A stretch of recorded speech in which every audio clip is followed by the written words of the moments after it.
Bonjour à tous, bienvenue dans les histoires d'Ecstasy. Aimez et abonnez-vous à notre chaîne pour découvrir d'autres histoires intéressantes. Plongeons-nous dans le vif du sujet. David Pascal a passé des années à bâtir un empire commercial, veillant à ce que sa femme, Janet, ait tout ce qu'elle pouvait désirer.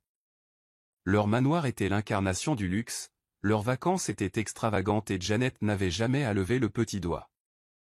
Pourtant, malgré une vie opulente, David ne parvenait pas à dissiper la suspicion grandissante qui le rongeait. Quelque chose avait changé chez Janet. Elle n'était plus la femme affectueuse et bienveillante qu'il avait épousée. Au lieu de cela, elle était devenue distante, impatientée, pire encore, secrète.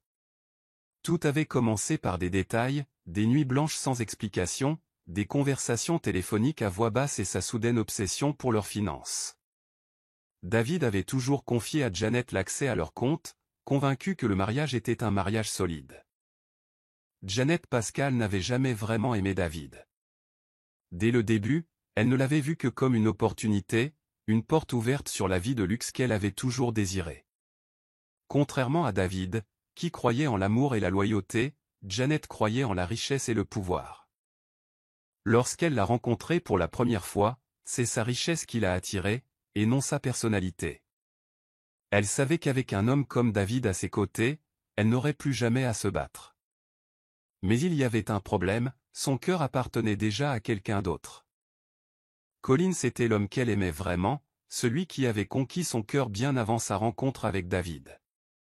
Il était charmant, doux et aventureux, mais il était aussi sans le sou. Aimer Collins signifiait une vie difficile, une épreuve que Janet refusait d'endurer. Alors, lorsque David la demanda en mariage, lui offrant une vie confortable et prestigieuse, elle accepta sans hésitation. Elle se persuada qu'elle pouvait aimer David et qu'avec le temps, elle s'habituerait à ce mariage. Mais malgré tous ses efforts, ses sentiments pour Collins ne s'éteignirent jamais. Au début, elle garda secrète sa relation avec Collins, ne le rencontrant qu'en privé, veillant à ce que personne ne se doute de rien. Mais avec le temps, son audace grandit. Sachant la confiance profonde de David en elle, elle commença à détourner de l'argent de ses comptes pour soutenir Collins. Elle lui achetait des vêtements coûteux, payait son loyer et couvrait même ses dépenses quotidiennes. David ne la questionnait jamais, ne soupçonnait pas que l'argent qu'il gagnait si dur servait à nourrir un autre homme. Janet se sentait invincible, persuadée de tout maîtriser. Mais ce qu'elle ne réalisait pas, c'est que David commençait à s'en apercevoir. Sa confiance autrefois aveugle en elle était désormais teintée de suspicion, et il épiait ses moindres faits et gestes. Cependant, Janet était trop absorbée par ses fantasmes avec Collins pour déceler les signes avant-coureurs. Un soir, allongée dans les bras de Collins dans une suite privée que David avait payée sans le savoir, elle rêvait d'un avenir où il n'aurait plus à se cacher. « Je ne peux pas continuer à me faufiler indéfiniment », murmura-t-elle en lui passant les doigts dans les cheveux. « J'aimerais pouvoir le quitter et être avec toi ouvertement. » Collins rit doucement en l'attirant contre lui. « Toi et moi savons que ça n'arrivera pas. Tu aimes cette vie, Janet. Tu aimes son argent. » Ces paroles la blessèrent, mais elle savait qu'elles étaient vraies. Elle ne pouvait jamais quitter David, pas encore. Pas avant d'avoir pris suffisamment de lui pour assurer à Collins et elle une vie confortable. Elle se rassura donc en se disant que tout s'arrangerait tant qu'elle resterait prudente. Ce qu'elle ignorait, c'est que son temps était compté. David préparait quelque chose qui allait tout changer. En quittant l'hôtel ce soir-là, Janet ignorait qu'elle était suivie.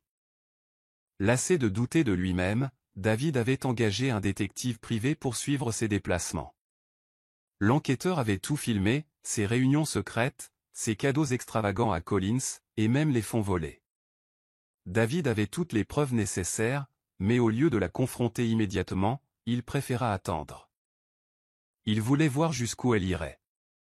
Si Janet croyait vraiment avoir gagné, alors elle baisserait sa garde. Et c'est alors qu'il frapperait. Le jeu ne faisait que commencer, et Janet allait droit dans son piège. David Pascal avait toujours été fier de sa patience. Dans le monde des affaires, il avait appris que les décisions hâtives mènent souvent au désastre, et cette philosophie s'appliquait également à sa vie personnelle. Maintenant, face à la trahison ultime, il savait qu'affronter Janet ouvertement ne suffirait pas. Il voulait justice, non seulement pour lui-même, mais pour tout ce qu'il avait construit. S'il la dénonçait maintenant, elle le nierait, déformerait la vérité et se ferait passer pour une victime. Non, il lui fallait quelque chose de plus grand, quelque chose qui la pousserait à révéler sa véritable nature aux yeux de tous. Et alors, une idée dangereuse commença à germer dans son esprit. Et s'il se retirait de l'équation? Et si Janet croyait vraiment qu'il était hors jeu, libre d'agir à sa guise? Alors seulement, elle révélerait sa vraie nature, et le moment venu, il reviendrait et détruirait tout ce qu'elle avait bâti sur des mensonges. Plus il y réfléchissait, plus il était convaincu que c'était le plan parfait. Il devait simuler son propre coma. Mais il ne pouvait pas y arriver seul. Il avait besoin de quelqu'un en qui il puisse avoir confiance, quelqu'un qui ne le trahirait pas comme Janet l'avait fait. C'est alors qu'il se tourna vers le docteur Alfred, son ami de longue date et médecin personnel. Tard ce soir-là, David appela Alfred à son manoir et se confia à lui, lui révélant tout ce qu'il avait découvert sur Janet et Collins. Alfred était horrifié. « David, c'est plus qu'une trahison, elle est non seulement infidèle, mais dangereuse. Tu dois mettre fin à ce mariage. » Mais David secoua la tête. « Si je divorce maintenant, elle repartira avec la moitié de tout ce que j'ai gagné. Il faut qu'elle se dévoile d'abord. J'ai besoin qu'elle se ruine. » Après un long silence, Alfred soupira. « Tu joues un jeu dangereux, David. Mais si c'est vraiment ce que tu veux, je t'aiderai. » Ensemble, ils ont défini les détails. Alfred organiserait un faux accident pour David, qui le plongerait dans un prétendu coma. Il serait admis à l'hôpital dans la plus stricte confidentialité, seul Alfred et quelques membres du personnel de confiance connaissant la vérité. Le monde extérieur, y compris Janet, le croirait inconscient et insensible. Cela donnerait à Janet la liberté absolue, celle de prouver sa loyauté ou de se détruire. Ils convinrent que le coma durerait le temps nécessaire pour la démasquer. Une fois ses véritables intentions révélées, David reviendrait, non pas en victime, mais en homme prêt à reprendre possession de ses biens. Le temps que le plan soit pleinement élaboré, il était déjà minuit passé. Comme David le disait dans son bureau, en contemplant le portrait de lui et Janet, le jour de leur mariage, il éprouvait un étrange calme. Il ne s'agissait pas seulement de vengeance, mais de justice. Il avait bâti son empire à partir de rien, et il refusait de le laisser voler par une femme qui ne l'avait jamais aimé. Le lendemain matin, tout serait enclenché. Janet croirait avoir gagné. Elle se croirait enfin libre. Mais en réalité, sa chute avait déjà commencé. Le matin du prétendu accident de David fut comme tous les autres pour Janet. Elle se réveilla dans leur somptueuse demeure, s'étira luxueusement et prit son téléphone pour envoyer un message de bonjour à Collins. Elle ignorait totalement que sa vie allait prendre un tournant dramatique. Pendant ce temps, David et le docteur Alfred mettaient déjà leur plan à exécution. L'hôpital était prêt et un rapport falsifié avait été rédigé, détaillant un grave accident de voiture qui avait plongé David dans un coma profond. La nouvelle allait bientôt parvenir à Janet, et sa réaction allait tout décider. Serait-elle une épouse en deuil, cherchant désespérément à sauver son mari, ou célébrerait-elle son absence?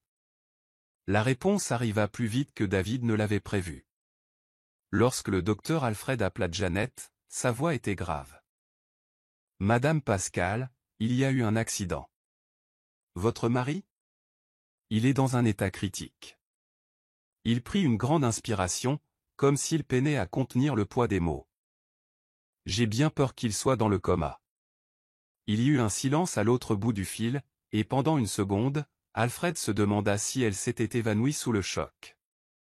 Mais il entendit une inspiration brusque, suivie d'une sorte d'excitation étouffée.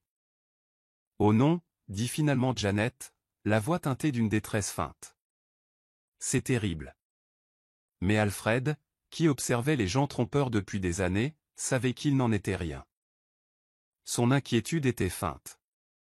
Combien de temps restera-t-il ainsi, demanda-t-elle un peu trop vite, sa voix trahissant une pointe d'impatience.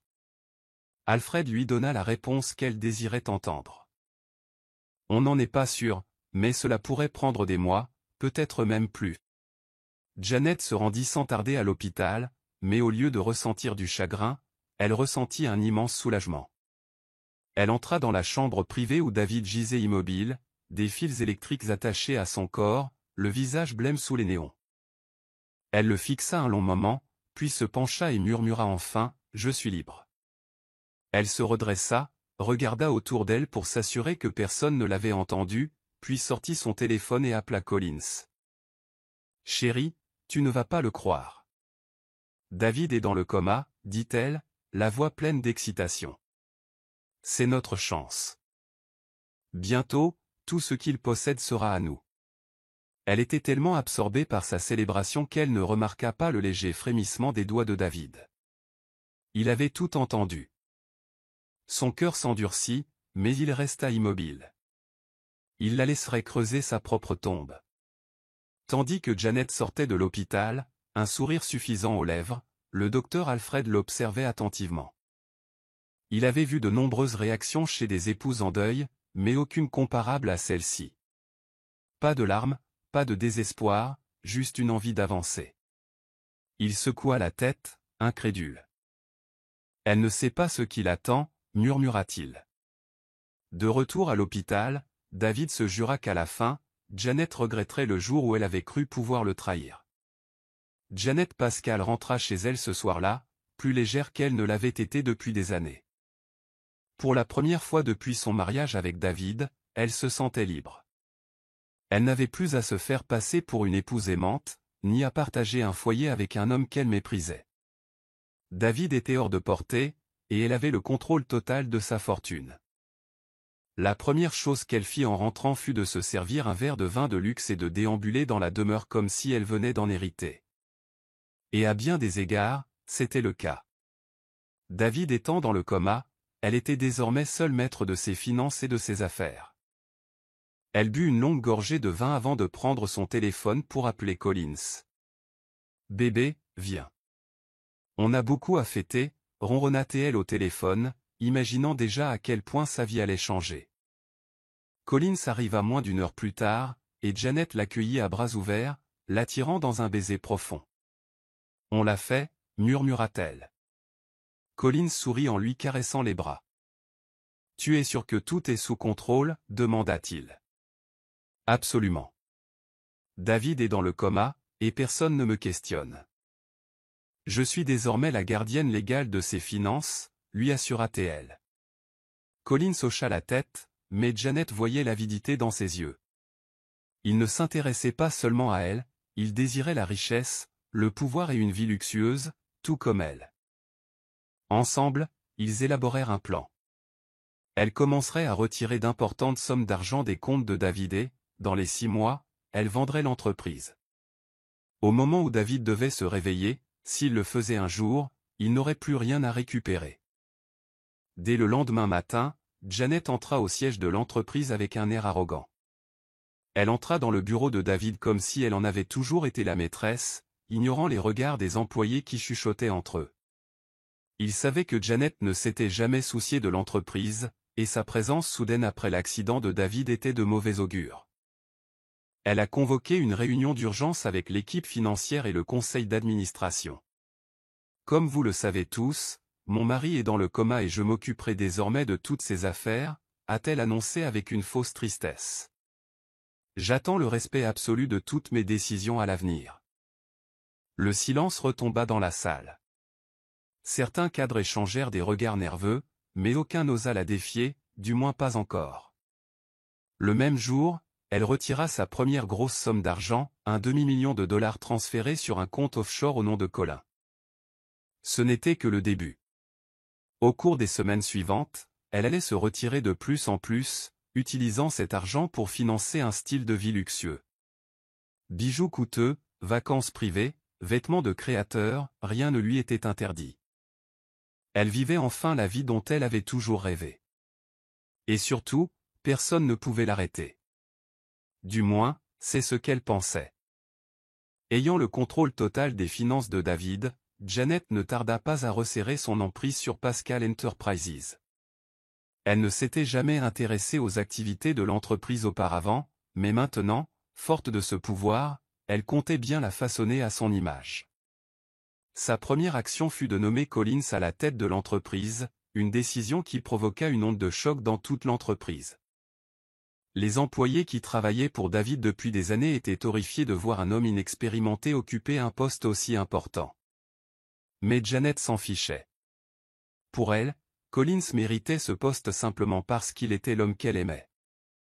Elle est entrée dans la salle de réunion avec un air de supériorité, annonçant le changement comme si elle avait bâti l'empire de toutes pièces.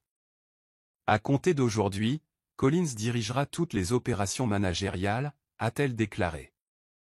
Et quiconque voit cela d'un mauvais œil peut partir. Doris, la secrétaire de longue date de David et l'une des employées les plus fidèles de l'entreprise, serrait les poings en l'écoutant. Elle avait consacré des années de sa vie à assurer la prospérité de l'entreprise de David, et voilà qu'en quelques jours, Janet la détruisait. Madame Pascal, avec tout le respect que je vous dois, Collins n'a aucune expérience dans ce domaine. Lui, commença Doris, mais Janet la coupa d'un regard noir. Et toi, Doris? Tu crois pouvoir diriger cette entreprise mieux que moi? Janet ricana. Tu n'es qu'une secrétaire. Et en parlant de ça, je n'ai plus besoin de toi. Ces mots frappèrent Doris comme une claque. Tu me vires, demanda-t-elle, incrédule. Considère ça comme une faveur, dit Janet avec un sourire narquois. Maintenant, sors de mon bureau. Doris sentit son monde s'écrouler. Son travail n'était pas qu'un simple salaire, c'était sa passion. Elle avait contribué à la réussite de David, et maintenant elle était rejetée comme une ordure. Les autres employés observaient en silence, craignant de s'exprimer, sachant que contester Janet ne ferait qu'entraîner de nouveaux licenciements. Doris rassembla ses affaires, les mains tremblantes de rage et de tristesse. « J'espère que David se réveillera pour voir ce que tu as fait, » murmura-t-elle avant de sortir. Mais Janet se contenta de rire. « Quand cela arrivera, il n'aura plus rien à voir, » dit-elle en regardant Doris quitter le bâtiment pour ce qu'elle pensait être la dernière fois. Collins, confortablement installé dans le fauteuil de David, sourit à Janet. « Tu es impitoyable, » songea-t-il en la tirant sur ses genoux. « Et j'adore ça. » Janet sourit en lui enroulant les bras autour du cou. « Ce n'est que le début, mon chou. Bientôt, tout ce pourquoi il a travaillé nous appartiendra. » Elle ignorait que sa chute avait déjà commencé. Doris quitta Pascal Enterprises le cœur lourd, les yeux remplis de larmes. L'entreprise à laquelle elle avait consacré des années de sa vie l'avait rejetée sans la moindre hésitation. Ce n'était pas la perte de son emploi qui la faisait le plus souffrir, mais l'injustice de la situation.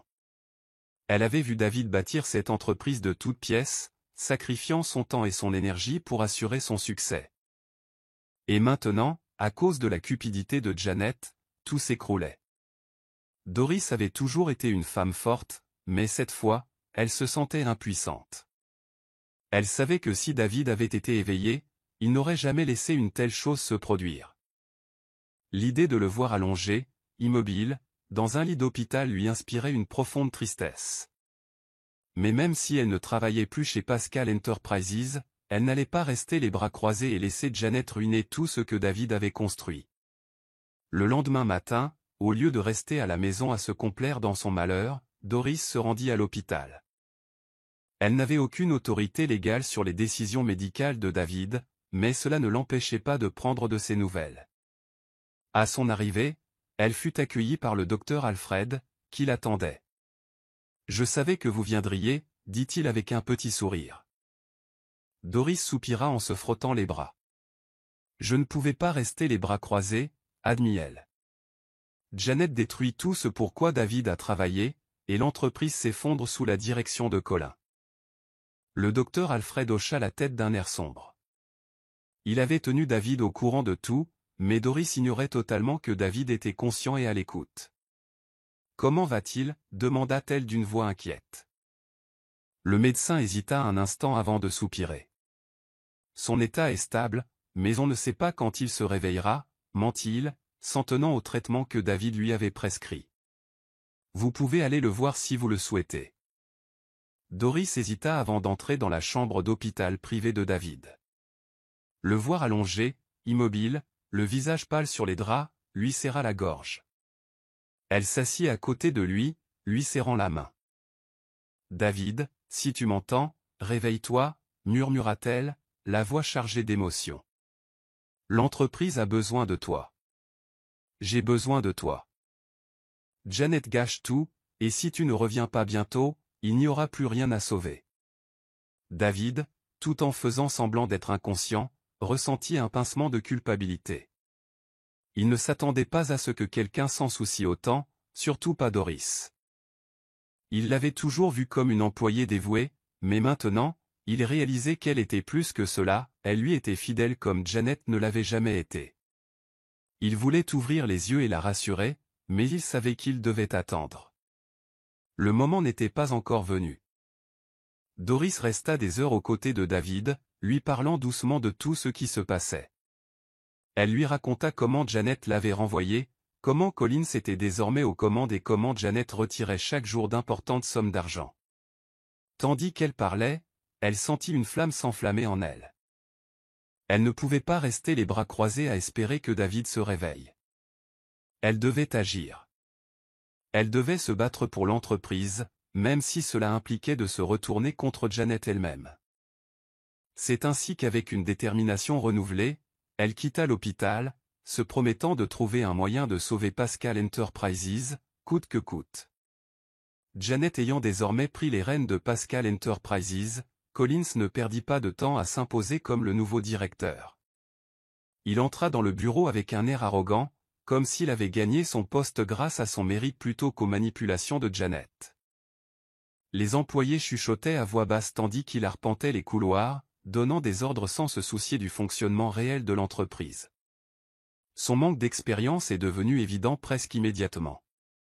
Il a ignoré les réunions cruciales, les rapports financiers et a passé le plus clair de son temps à effectuer des achats personnels somptueux avec les fonds de l'entreprise. Ceux qui travaillaient dans l'entreprise depuis des années ressentaient une appréhension croissante, Pascal Enterprises était en train de sombrer. Les membres du conseil d'administration, initialement réticents à contester les décisions de Janet, commençaient à s'inquiéter pour la stabilité de l'entreprise. Janet, cependant, restait aveugle à la destruction qui se déroulait autour d'elle. Elle était trop absorbée par ses propres fantasmes de pouvoir, trop occupée à célébrer sa libération du joug de David. Elle et Collins commencèrent à organiser des fêtes extravagantes, dépensant des sommes exorbitantes sans réfléchir. Ils dînèrent dans les restaurants les plus luxueux, voyagèrent vers des destinations exotiques et se comblèrent de cadeaux coûteux. Les employés de Pascal Enterprises peinaient à maintenir l'entreprise à flot, mais Janet et Collins vivaient comme si rien ne s'était passé. Dès que quelqu'un osait remettre en question les décisions imprudentes de Collins, il le faisait taire sous la menace ou par un licenciement pur et simple. « C'est moi qui dirige cette entreprise maintenant », ricanait-il, adossé au fauteuil de David comme s'il en était le propriétaire. « Si ça ne vous plaît pas, il y a la porte. » Doris a refusé de se laisser intimider. Même licenciée, elle a gardé un œil attentif sur l'entreprise, parlant à d'anciens collègues et recueillant des informations. Ce qu'elle apprit la terrifia. Les bénéfices s'effondraient, des contrats cruciaux étaient mal gérés et les investisseurs clés s'impatientaient. Janet et Collins étaient en voie de destruction totale, et l'entreprise ne survivrait plus très longtemps sous leur règne. Mais que pouvait-elle faire? Sans David, elle avait les mains liées. La frustration bouillonnait en elle lorsqu'elle réalisa que la seule personne capable de mettre un terme à cette folie était allongée dans un lit d'hôpital, incapable de faire quoi que ce soit. Du moins, c'est ce qu'elle pensait. Pendant ce temps, David écoutait attentivement chaque mot que Doris lui avait adressé à l'hôpital. Il ressentait le poids de son inquiétude, le désespoir dans sa voix. Sa femme et son amant ruinaient tout ce qu'il avait entrepris, et la seule personne qui tentait de les en empêcher avait été mise à l'écart. Il serra les poings sous les draps, résistant à l'envie de se lever sur le champ. Pas encore. Ils devaient laisser Janet et Collins creuser un peu plus profondément leur propre tombe. Ils devaient attendre le moment idéal, celui où leur cupidité les mettrait enfin à genoux. Et lorsque ce moment viendrait, ils veilleraient à ce qu'ils paient pour chaque trahison. Janet et Collins avaient pleinement accepté leur nouvelle réalité, considérant Pascal Enterprises comme leur compte bancaire personnel. Chaque matin, Janet se réveillait dans la plus luxueuse suite en attique, entourée de sacs de créateurs et de bijoux coûteux. Collins, quant à lui, se pavanait comme un roi, conduisant les voitures de sport les plus récentes et dînant dans des restaurants 5 étoiles, le tout aux frais de l'entreprise. Tandis que les employés travaillaient sans relâche pour sauver le peu qui restait de l'entreprise, la soi-disant nouvelle direction se livrait à des dépenses inconsidérées sans la moindre hésitation. Janet, pour la première fois de sa vie, se sentait vraiment libre. Plus besoin de faire semblant d'aimer David. Plus de restrictions. Elle pouvait enfin vivre la vie dont elle avait toujours rêvé, avec l'homme qu'elle désirait vraiment. Mais sous la surface, des fissures commençaient à se former. Pascal Enterprises perdait de l'argent et les investisseurs devenaient de plus en plus nerveux. Les employés étaient surmenés, sous-payés et déçus par le changement soudain de direction. Des clients importants ont commencé à résilier des contrats, invoquant un manque de professionnalisme et de fiabilité. Collins, ignorant les avertissements, a tourné ses inquiétudes en dérision. « Laissez-les partir », dit-il avec un sourire narquois. « Cette entreprise nous appartient désormais. Nous n'avons pas besoin d'eux. » Janet, ivre de pouvoir, acquiesça. Elle refusait de croire que Pascal Enterprises était en train de sombrer. Pour elle, la richesse semblait inépuisable. Tant que David resterait dans le coma, rien ne les empêcherait de profiter de tout ce qu'il avait bâti.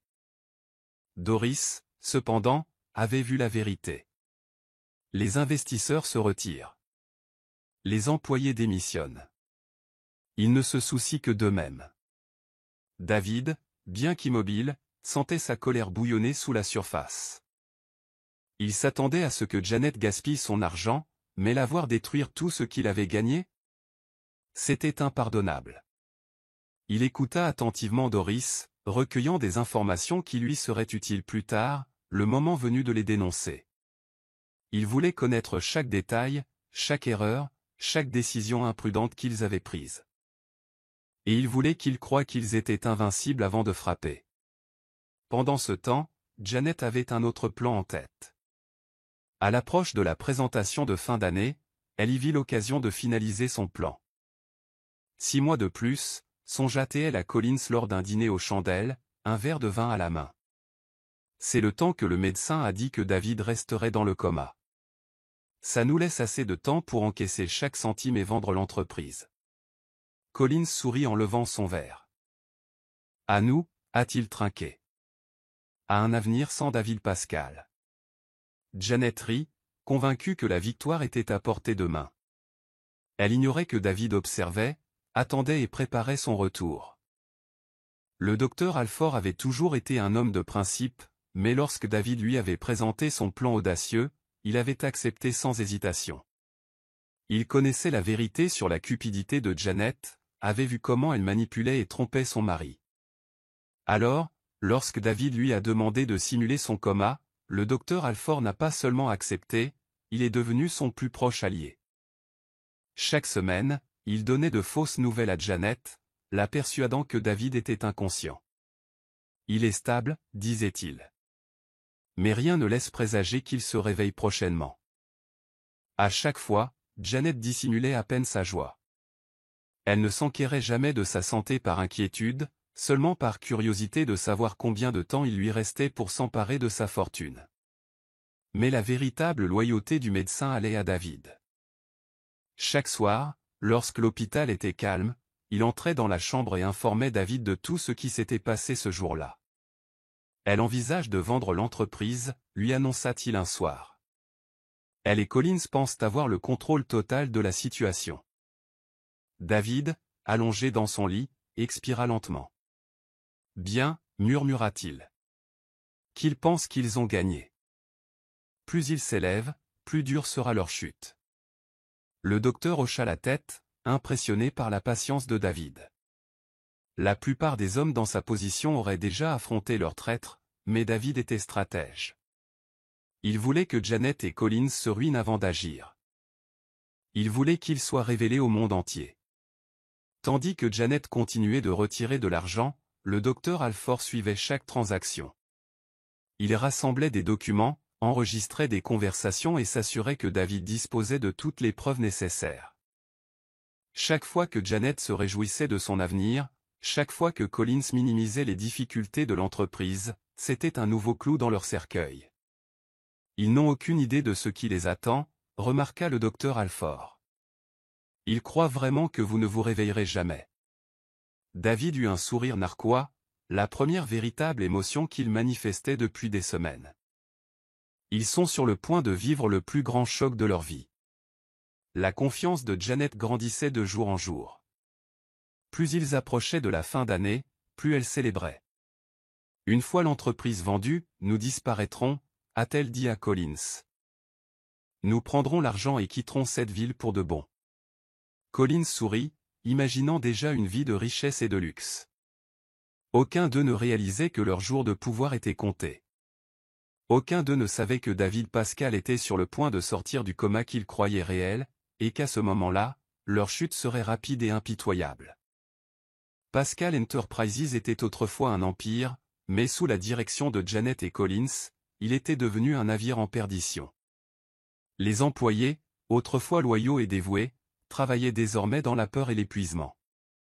Janet, dans son arrogance, ignorait le mécontentement croissant, tandis que Collins, ivre de pouvoir, balayait les inquiétudes des membres du conseil d'administration.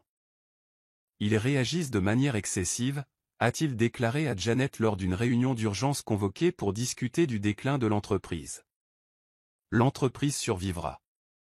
Il suffit de réduire les coûts en réduisant les coûts, ce qui signifiait licencier davantage d'employés et réduire les salaires tout en maintenant son train de vie extravagant. Janet hocha la tête, refusant d'admettre l'évidence, l'entreprise s'effondrait sous sa surveillance. Les investisseurs commençaient à se retirer, les clients s'en allaient et les fournisseurs refusaient de lui accorder des crédits. Pourtant, elle se persuadait que tout allait bien. Les employés qui avaient autrefois respecté David murmuraient désormais dans le dos de Janet, la traitant de honte pour Pascal Enterprises. Impuissant, il assistait à l'effondrement de leur travail acharné à cause de l'incompétence de Janet. Les services manquaient de personnel, les délais n'étaient pas respectés et les contrats étaient perdus. Janet, cependant, était trop absorbée par ses virées shopping de luxe et ses escapades de week-end avec Collins pour remarquer le désastre qui se préparait sous son nez.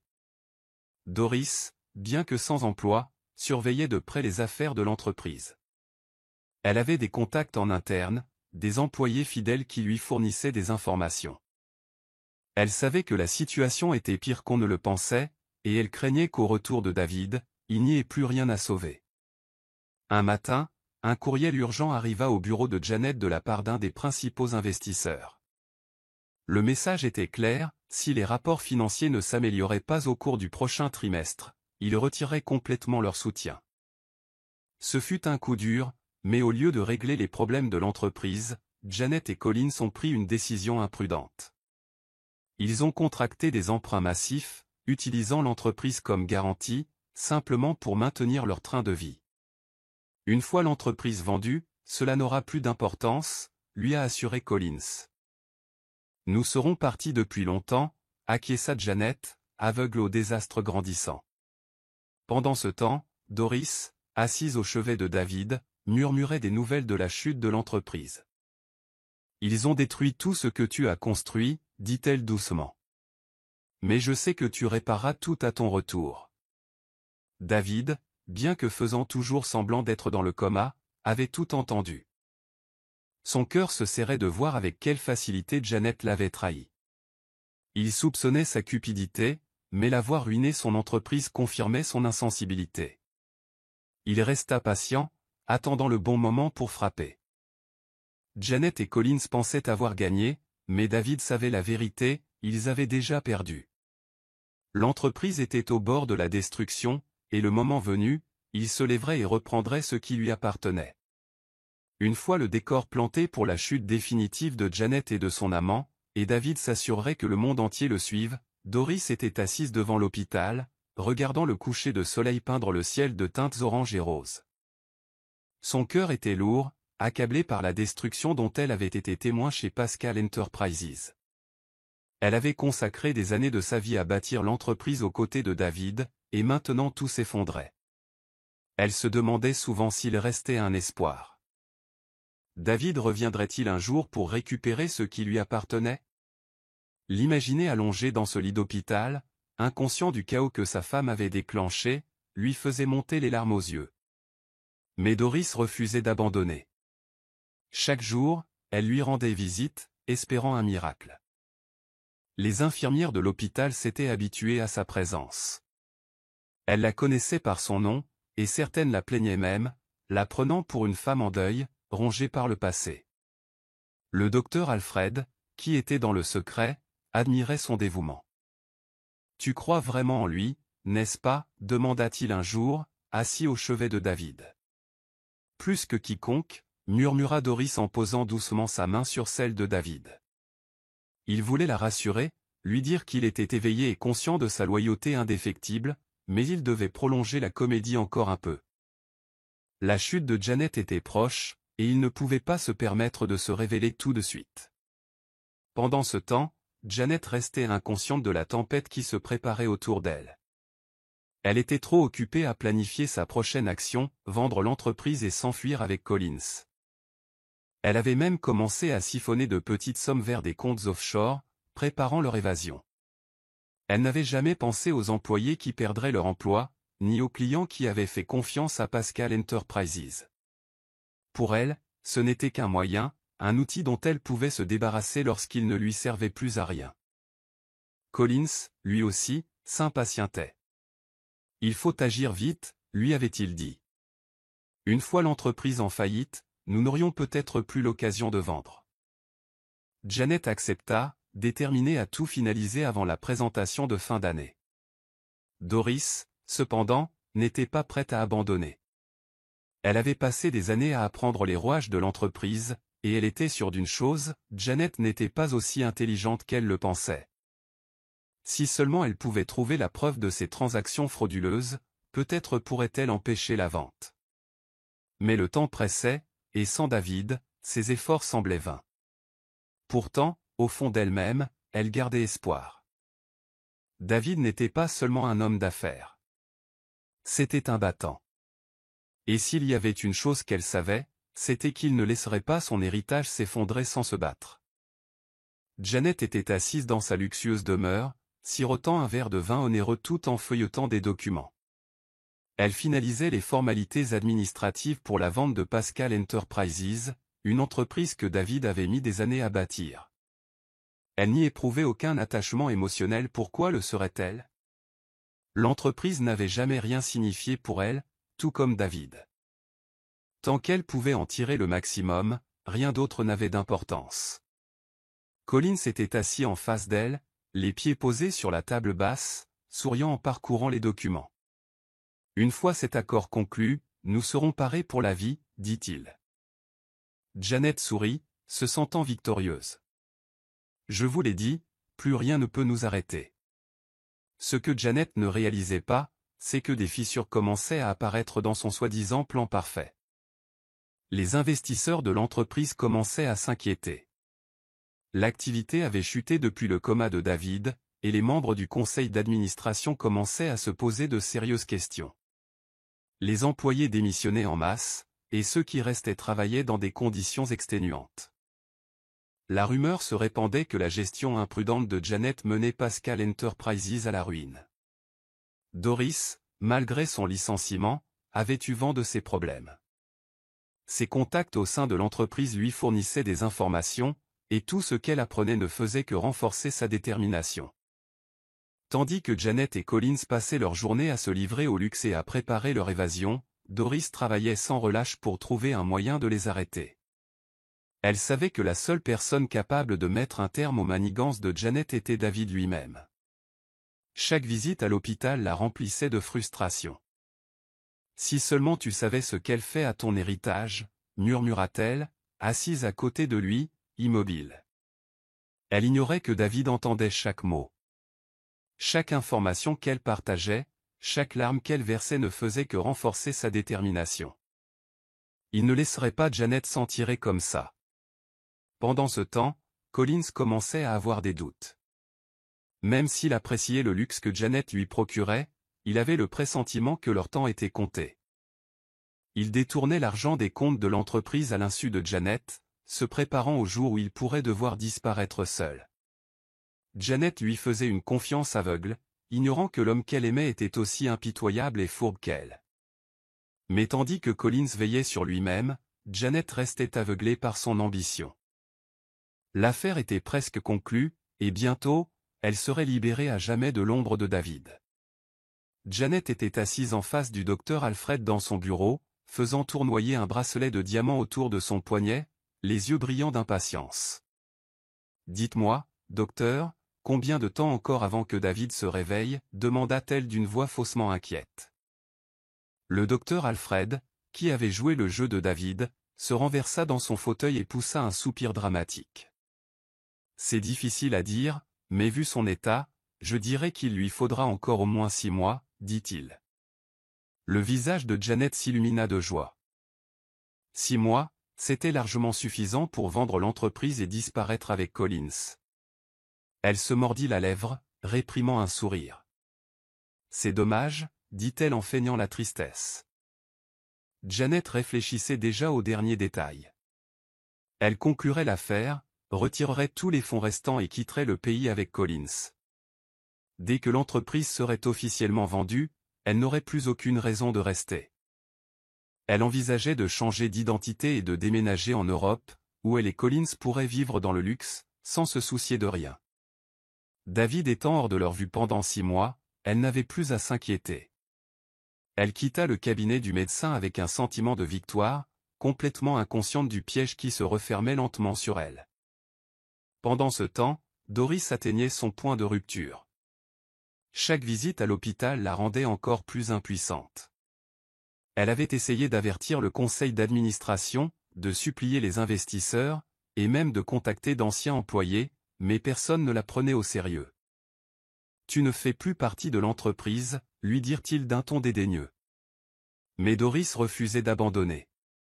Au fond d'elle-même, elle croyait que David reviendrait, et lorsqu'il reviendrait, il aurait besoin de connaître toute l'ampleur de la trahison de Janet. Assise à côté de son lit un soir, elle lui parla doucement. « Je sais que tu m'entends, David. S'il te plaît, réveille-toi vite. L'entreprise a besoin de toi. » Elle n'avait aucune idée de son bon sens. David, immobile, absorbait chaque mot. Son esprit brûlait de colère et de détermination. L'arrogance de Janet, sa trahison, sa cupidité pure et dure, tout cela alimentait sa détermination. Il voulait attendre le moment idéal, la laisser creuser sa propre tombe avant de frapper. La dernière pièce du puzzle était la présentation de fin d'année de l'entreprise. C'est à ce moment-là que Janet envisageait de finaliser la vente. David serrait les poings sous les draps. Il ne la laisserait pas réussir. Le compte à rebours avait commencé. Alors que David, allongé dans son lit, écoutait les paroles de loyauté et de douleur de Doris, son cœur se serrait, non seulement à cause de la trahison de Janet, mais aussi à cause de l'amour qu'il avait autrefois gaspillé pour elle. Il lui avait tout donné, lui confiant sa fortune, son entreprise et son nom. Et qu'avait-elle fait? Elle avait passé des années à lui mentir en donnant son cœur et son argent à un autre homme. La colère bouillonnait en lui, mais il savait qu'il devait rester patient.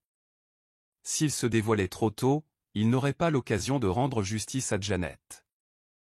Le lendemain, Janet arriva à l'hôpital de bonne humeur, ignorant complètement que David était suffisamment conscient pour tout entendre. Elle entra dans sa chambre d'hôpital et se tint au-dessus de son lit, les bras croisés. « Homme inutile », murmura-t-elle. Elle sourit en se penchant vers lui. « Tu sais quoi, David? Tu n'as jamais été mon genre. Collins est tout ce que tu n'es pas. Beau, passionné et excitant. » Ses lèvres s'étirèrent en un sourire malicieux. Bientôt, nous serons libérés de cette compagnie et riches au-delà de nos rêves les plus fous. Elle sortit son téléphone et appela Collins. C'est bientôt l'heure, mon amour, roucoula-t-elle. Encore 6 mois, et nous serons partis d'ici. Les doigts de David tressaillirent, son esprit hurlant de rage, mais il se força à rester immobile. Janet rigola au téléphone. On va tout vendre, prendre l'argent et disparaître. J'ai hâte de commencer ma nouvelle vie avec toi. Elle raccrocha et laissa échapper un soupir satisfait. Fais de beaux rêves, chérie, se moqua-t-elle avant de sortir de la pièce en se pavanant. Dès qu'elle fut partie, David poussa un long soupir. Son cœur battait la chamade, mais il se rappela que la patience était la clé. Il avait toutes les informations nécessaires, ses plans, sa trahison, son arrogance. Il ne lui restait plus qu'à attendre le bon moment. Il jeta un coup d'œil à l'horloge murale de l'hôpital. Le temps pressait pour Janet Pascal. Assis dans l'extravagant penthouse que Janet leur avait loué, Collins sirotait un verre de whisky hors de prix, mais il avait l'esprit ailleurs. Janet était convaincue qu'ils s'enfuiraient ensemble après avoir vendu l'entreprise, mais Collins avait d'autres projets. Il avait retiré d'importantes sommes d'argent de Pascal Enterprises à son insu, les transférant sur des comptes offshore. Dès qu'il en aurait assez, il prévoyait de disparaître, laissant Janet gérer les conséquences. Contrairement à Janet, Collins n'avait aucune intention de partager sa fortune. Il ne l'avait jamais vraiment aimée, elle n'était qu'un moyen pour parvenir à ses fins. Son objectif avait toujours été de gravir les échelons sociaux, et grâce à Janet, il avait presque atteint le sommet. Mais maintenant, elle devenait imprudente, plus elle dépensait, plus elle attirait l'attention. Si elle n'y prenait pas garde, il serait attrapé avant même de pouvoir s'échapper. Il devait agir vite. Un soir, Collins rencontra un homme d'affaires corrompu, prêt à racheter Pascal Enterprises pour une fraction de sa valeur. Il n'avait aucune intention de laisser Janet mener les négociations. Elle était aveuglée par la cupidité et l'arrogance, mais Collins savait qu'il n'y avait rien de tel. Il avait déjà préparé de faux documents pour que tout l'argent de la vente soit versé sur son compte. Lorsque Janet comprendrait ce qui s'était passé, il serait déjà parti depuis longtemps. En se versant un autre verre, il sourit intérieurement. Janet pensait avoir le contrôle, mais elle n'était qu'un pion dans son jeu. Il la laisserait faire le sale boulot, et le moment venu, il agirait. Ce n'était qu'une question de temps avant que tout ne s'arrange. Pascal Enterprises était au bord de la faillite. Les employés démissionnaient en masse, les actionnaires paniquaient et les actions de l'entreprise s'effondraient. Janet, cependant, s'en fichait. Elle était trop occupée à planifier son avenir avec Collins. Le conseil d'administration avait convoqué plusieurs réunions d'urgence pour exiger des réponses, mais Janet avait balayé leurs inquiétudes. Tout est sous contrôle, leur dit-elle, même si c'était un mensonge éhonté. Doris, qui avait encore des sources internes au sein de l'entreprise, était horrifiée. Elle avait bâti cette entreprise aux côtés de David, travaillant sans relâche pour assurer son succès. À cause de l'imprudence de Janet, tout s'écroulait. Elle avait tenté d'avertir le conseil d'administration, mais celui-ci refusait de l'écouter. Il croyait encore que David se réveillerait et arrangerait tout. Et s'il ne le faisait pas? Et s'il n'y avait plus d'entreprise à sauver à son retour? Malgré tout, Doris refusait d'abandonner. Elle continuait à rassembler des preuves, documentant chacun des délits financiers de Janet. Elle savait que le moment venu, elle aurait besoin de preuves irréfutables. Janet avait peut-être trompé tout le monde, mais elle ne pouvait tromper Doris. Si personne d'autre ne protégeait l'héritage de David, elle le ferait. La fin était proche, et tout le monde le sentait. Les employés chuchotaient entre eux, les investisseurs se préparaient à se retirer, et le conseil d'administration s'impatientait. La seule personne inconsciente du désastre imminent était Janet elle-même. Elle était trop occupée à célébrer une victoire qu'elle n'avait pas encore remportée. Mais bientôt, la réalité allait s'écrouler, et lorsqu'elle surviendrait, elle ne pourrait plus s'en sortir. Doris faisait les 100 pas dans son petit appartement, serrant contre elle un dossier rempli de preuves accablantes contre Janet. Elle avait passé des semaines à compiler des preuves, des relevés bancaires, des transactions frauduleuses et des témoignages d'anciens employés témoins de la mauvaise gestion irresponsable de Janet et Colin. Mais malgré ses efforts incessants, personne ne l'écoutait. Les membres du conseil d'administration la licenciaient, la considérant comme une ancienne employée mécontente, et les autorités refusaient d'intervenir sans une plainte officielle d'un cadre supérieur. La frustration la brûlait, mais elle refusait d'abandonner. Déterminée à tenter sa chance une dernière fois, Doris a organisé une réunion avec quelques membres du conseil d'administration qui se souciaient encore de la survie de l'entreprise. À son arrivée au conseil d'administration de Pascal Enterprises, elle a été accueillie par des regards sceptiques. « Nous avons assez entendu d'accusations, Madame Doris, » a déclaré l'un d'eux. « Sans preuves solides, on ne peut rien faire. » Prenant une grande inspiration, Doris déposa les documents sur la table. « C'est tout, » dit-elle fermement. Janet a détourné des millions de dollars. Collins travaille dans son dos pour lui voler l'entreprise. Si vous n'agissez pas maintenant, Pascal Enterprises disparaîtra. Certains membres du conseil feuilletèrent les pages, leurs expressions passant de l'incrédulité à l'inquiétude. Mais avant qu'ils puissent parler, les portes s'ouvrirent et Janet entra avec un sourire suffisant. « Oh, Doris » ricana-t-elle en croisant les bras. « Toujours en train d'essayer de jouer les héroïnes ?» Elle saisit le dossier sur la table et jeta un coup d'œil à son contenu avant de le jeter. Tout cela n'aura bientôt plus d'importance. L'entreprise est à moi, et je peux en faire ce que je veux. Elle se tourna vers le tableau. Si l'un d'entre vous a un problème avec ça, il est libre de partir. Ces paroles furent accueillies par un silence gêné. Doris serra les poings, le cœur serré. Elle avait tout essayé. Janet tenait tout le monde sous sa coupe, et elle ne pouvait rien faire. En quittant la salle de réunion, vaincue, elle ne parvenait pas à se défaire du sentiment que quelque chose de plus grand allait arriver. Elle avait fait sa part. Il ne lui restait plus qu'à attendre. La présentation annuelle des entreprises Pascal fut un événement grandiose, auquel participèrent investisseurs, actionnaires et personnalités influentes du monde des affaires. Cette année, cependant, l'ambiance était différente. L'entreprise, autrefois florissante, était plongée dans le chaos, et les rumeurs de difficultés financières s'étaient répandues comme une traînée de poudre. Janet, vêtue d'une robe luxueuse, monta sur scène, accompagnée de Collins. Elle était à deux doigts de sceller le destin de l'entreprise.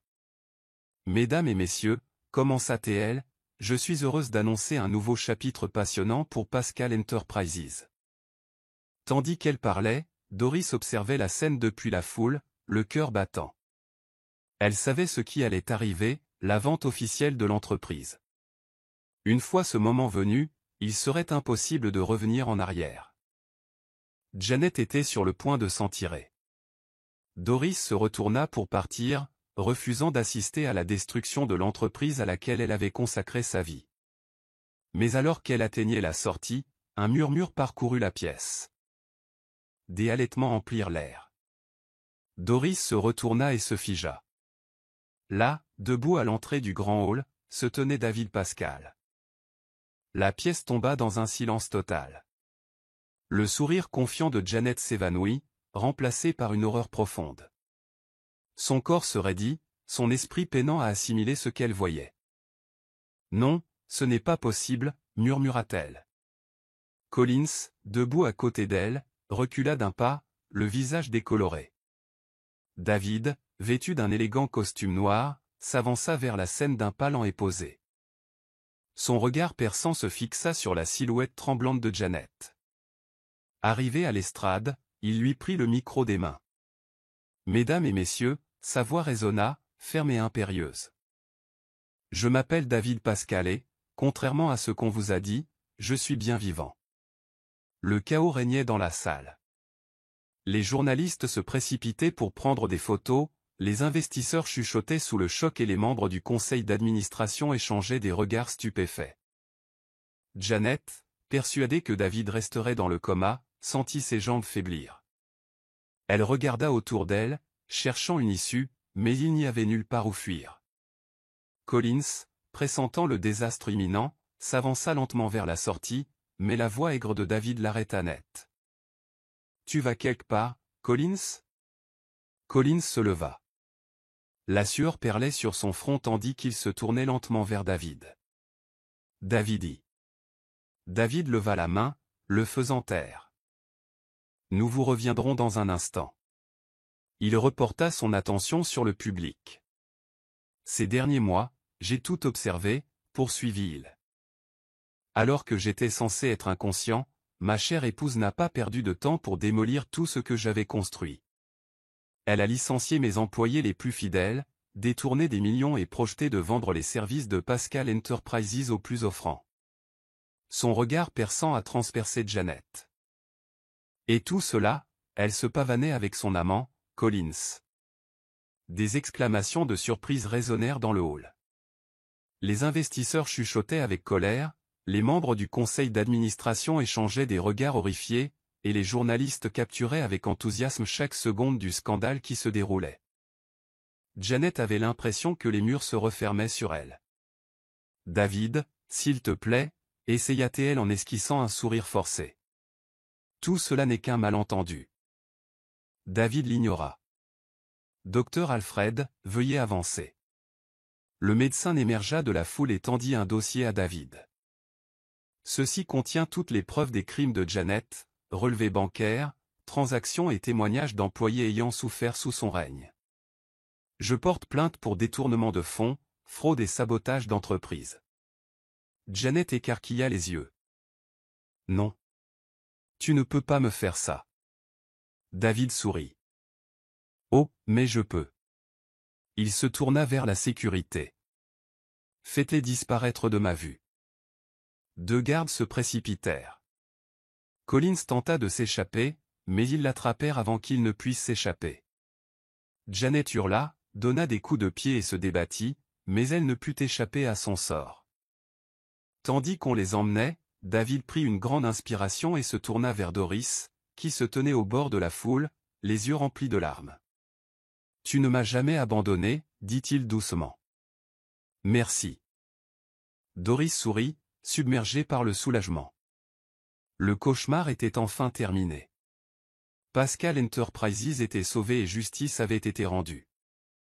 Alors que la foule applaudissait, David savait que ce n'était que le début. L'entreprise allait renaître, plus forte que jamais. Et Janet et Collins? Ils allaient enfin faire face aux conséquences de leur cupidité.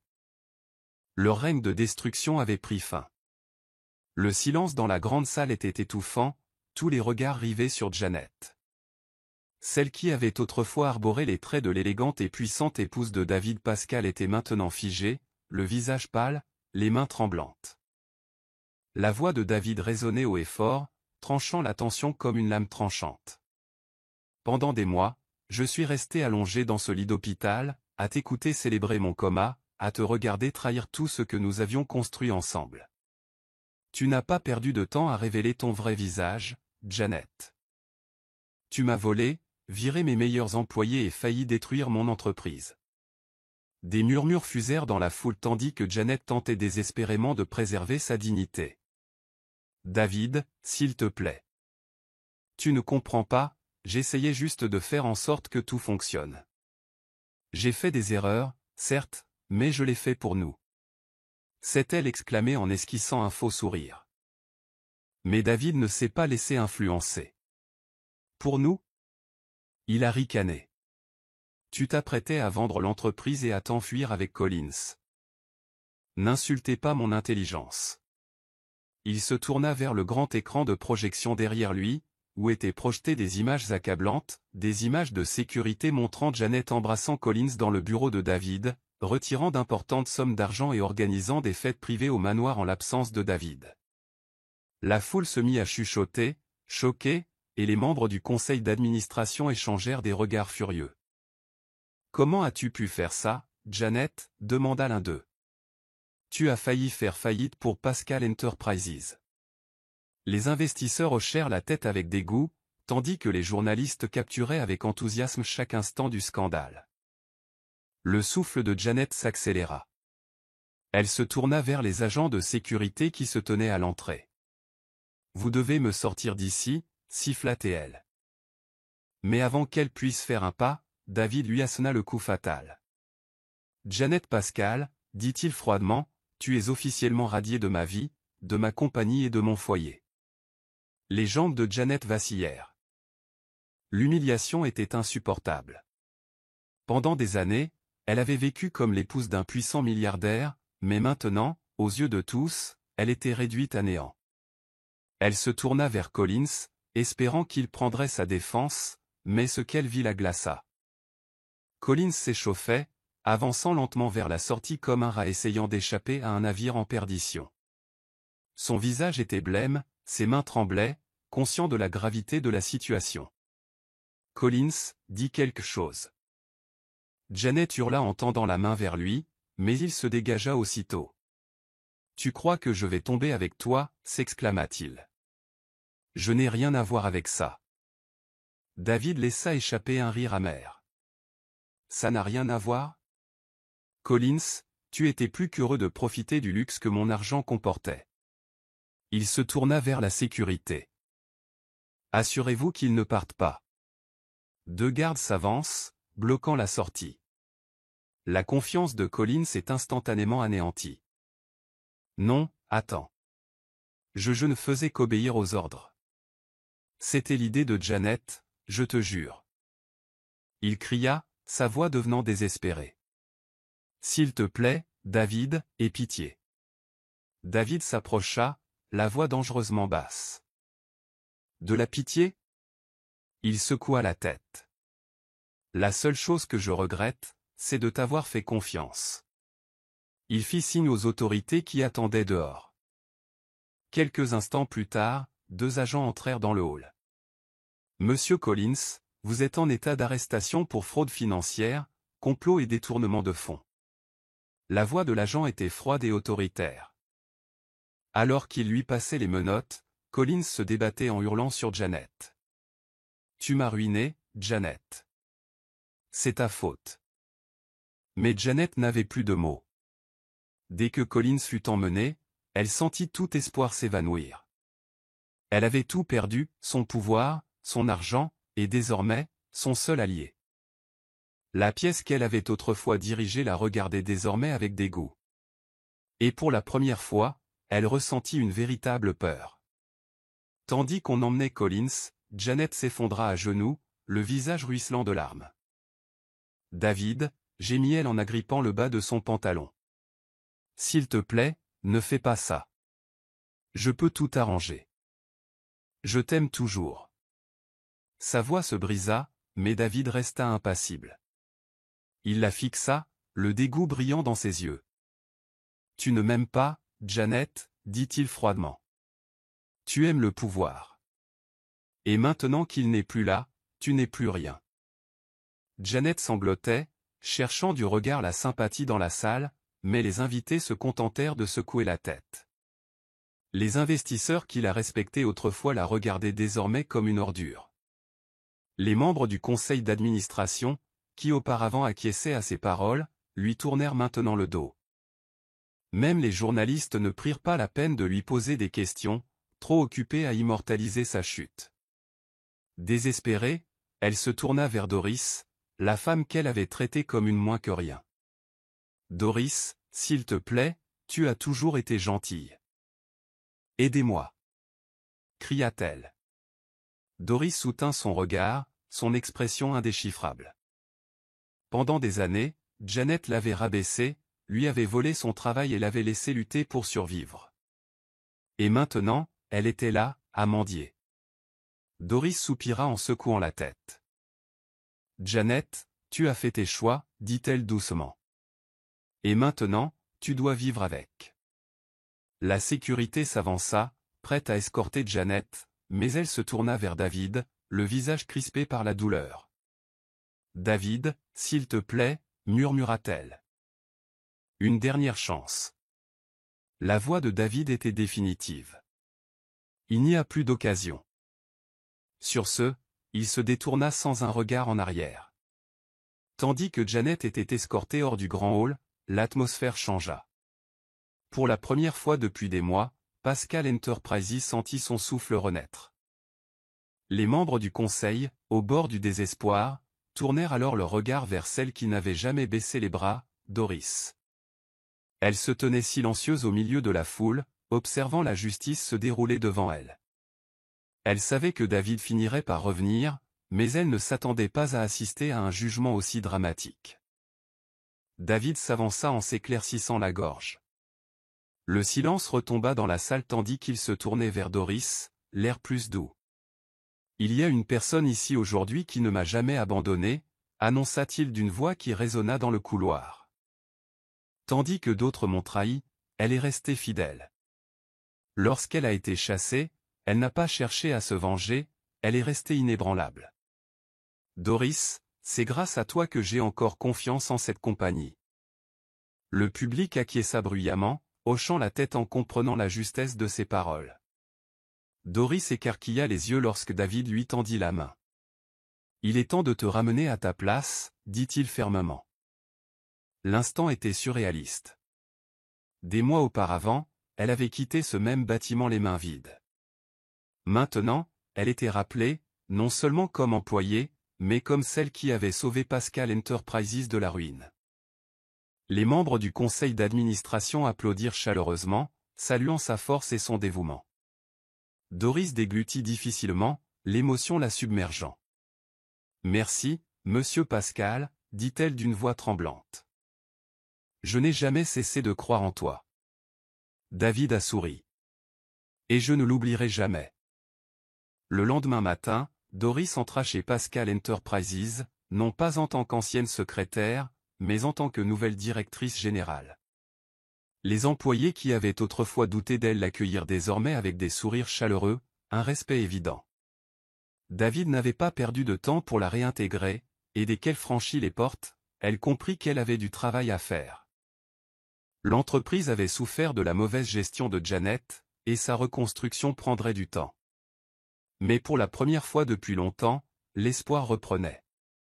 David la retrouva au bureau de direction, où ils firent le point sur la situation de l'entreprise. « C'est pire que ce à quoi je m'attendais », a-t-il admis en se frottant les tempes. Janet et Collins ont vidé nos comptes de millions. Nous devons agir vite avant de perdre davantage d'investisseurs. Doris hocha la tête, déjà en train d'élaborer un plan. Commençons par la transparence, suggéra-t-elle. Informer les investisseurs que Pascal Enterprises a une nouvelle direction. Montrez-leur que nous sommes déterminés à redonner à l'entreprise sa gloire d'antan. David se laissa aller dans son fauteuil, un léger sourire aux lèvres. « C'est exactement pour ça que j'ai besoin de toi, Doris, » dit-il. « Tu vois des solutions là où d'autres voient des problèmes. » Doris rougit légèrement, mais reprit vite son calme. « Nous avons un long chemin à parcourir, » lui rappela-t-elle.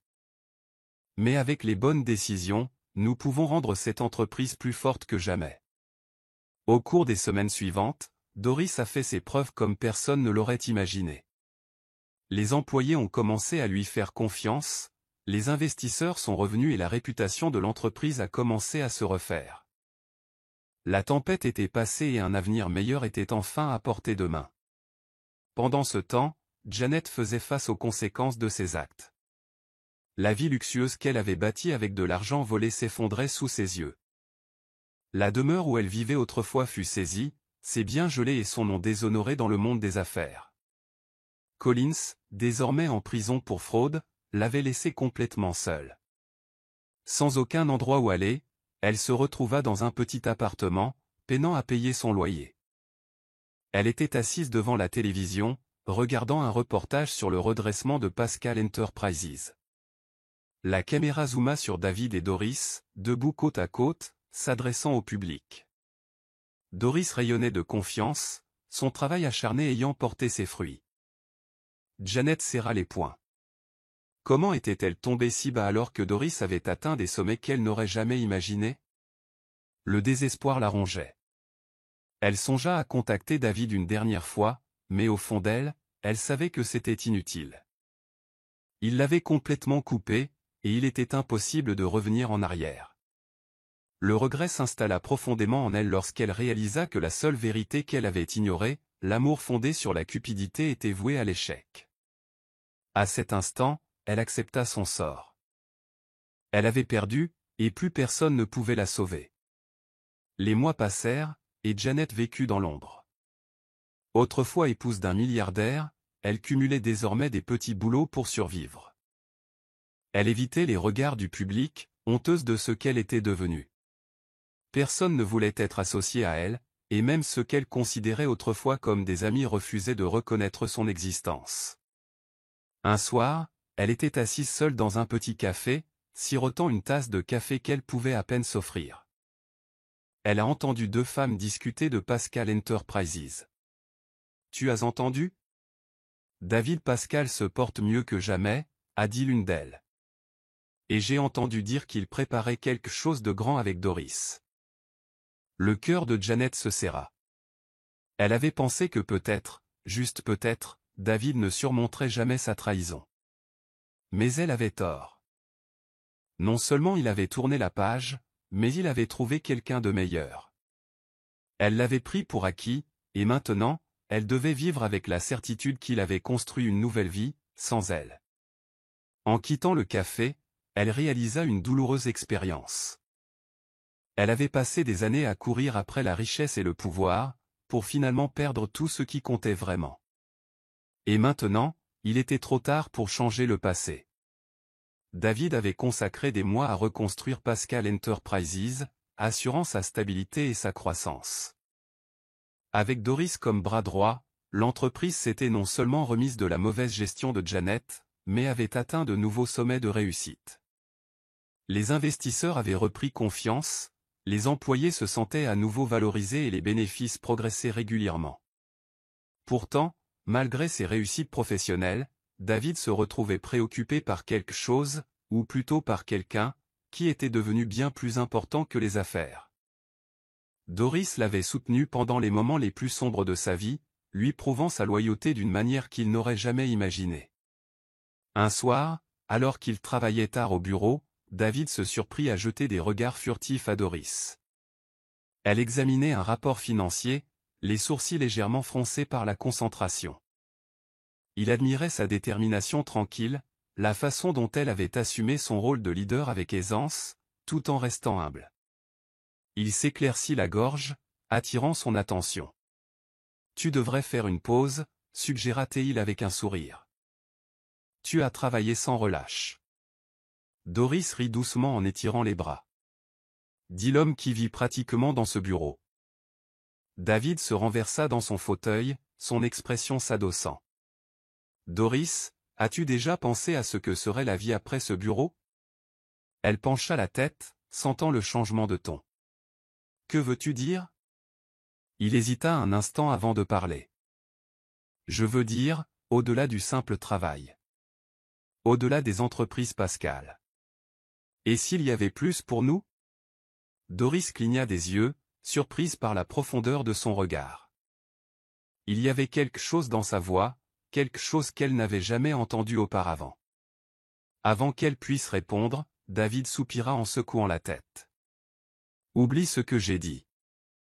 J'y pensais depuis quelque temps. » Mais Doris n'était pas prête à lâcher prise. Elle avait passé trop de temps à refouler ses propres sentiments. Prenant une profonde inspiration, elle croisa son regard. « Si tu te demandes si j'ai pensé à nous, la réponse est oui. » David sentit son cœur s'emballer. Il s'attendait à de l'hésitation, de l'incertitude, peut-être même du rejet. Mais ces mots, son aveu, ont éveillé en lui quelque chose qu'il ne pouvait plus ignorer. « C'est vrai ?» demanda-t-il d'une voix à peine plus forte qu'un murmure. Doris hocha la tête, un petit sourire aux lèvres. « Mais je n'aurais jamais cru que tu le ferais. » David rit doucement en se passant la main dans les cheveux. « Doris, tu es la seule personne qui ne m'a jamais abandonné. Quand j'étais au plus bas, tu m'as soutenu. Tu as cru en moi alors que je n'y croyais même plus. Et quelque part en chemin, j'ai réalisé que ma vie n'était pas complète sans toi. » Il fouilla dans le tiroir de son bureau et en sortit une petite boîte en velours. « J'allais attendre, mais je n'en vois plus l'intérêt. Doris haleta en ouvrant la boîte, révélant une magnifique bague de fiançailles. David, souffla-t-elle, les yeux embués de larmes. Tu es sérieux? Il hocha la tête. Doris, veux-tu m'épouser? Des larmes coulèrent sur ses joues tandis qu'elle couvrait sa bouche, submergée par l'émotion. Pendant des années, elle l'avait aimé en silence, n'osant jamais rêver de ce moment. Mais maintenant, c'était réel. Oui, murmura-t-elle d'une voix tremblante. 1000 fois oui. Leur mariage fut une cérémonie magnifique et intime, à laquelle assistèrent amis proches, famille et employés qui avaient été témoins de leur parcours.